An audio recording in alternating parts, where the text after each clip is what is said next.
The sun hasn't fully risen, and the streets are already crowded, but no one is moving. Dozens stand frozen by the roadside, phones out, recording the tragedy in front of them. A baby elephant lies entirely still on the asphalt, its breathing shallow. You can hear the whispers, the anger, the sheer grief for this massive creature.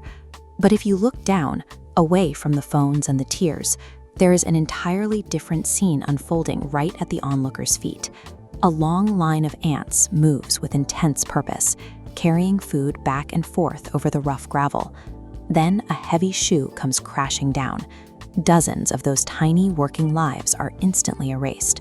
No one gasps. No one points a camera. The crowd continues to weep for the elephant while shifting their weight over the invisible dead.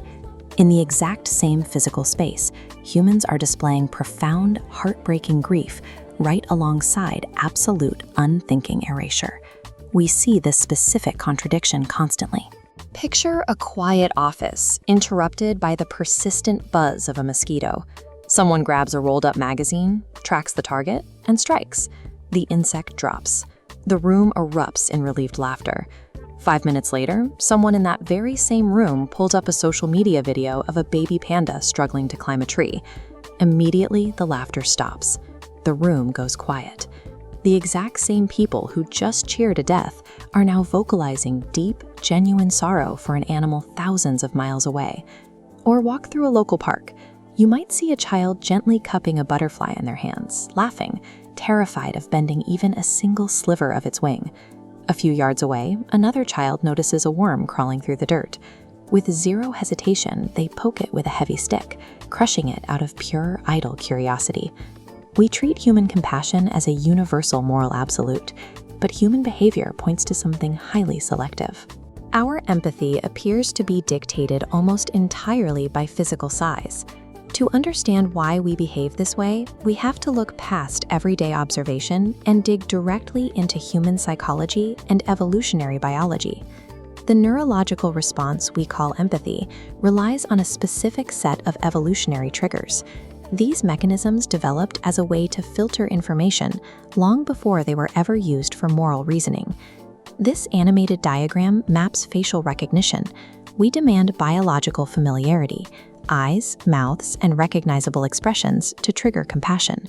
Mammals have these, insects do not. We also react to physical scale. Small organisms provide no resources and pose no massive danger, entirely failing to activate empathy. These mechanics reveal that stepping on the ants isn't an act of calculated cruelty. It is an empathy glitch, a neurological blind spot where the brain conserves energy by ignoring what it deems biologically irrelevant. This sensory glitch is reinforced by a hard physical limitation. Our spatial awareness drops off at a specific visual boundary. This scale comparison illustrates our spatial awareness threshold. As objects shrink relative to our bodies, there is a distinct cutoff point.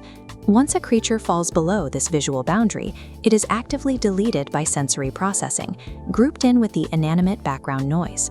This is the exact mechanism operating inside the grieving crowd around the elephant.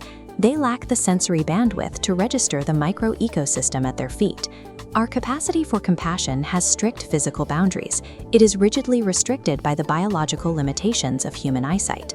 Once you understand the hard logic of this evolutionary data, the everyday world starts to look different. It introduces a difficult philosophical problem. If human empathy functions as a biological algorithm, biased by size and shape, our default sense of morality is flawed. We assign immense moral value to ourselves for caring about the panda and the elephant.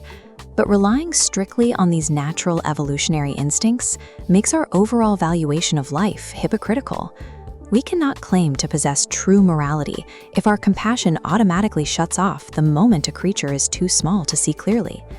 Genuine empathy requires something much harder than a natural emotional reaction. It requires actively overriding our basic evolutionary programming. True compassion is a conscious, deliberate choice. It means using logic and intention to fill in the gaps where our biology fails us.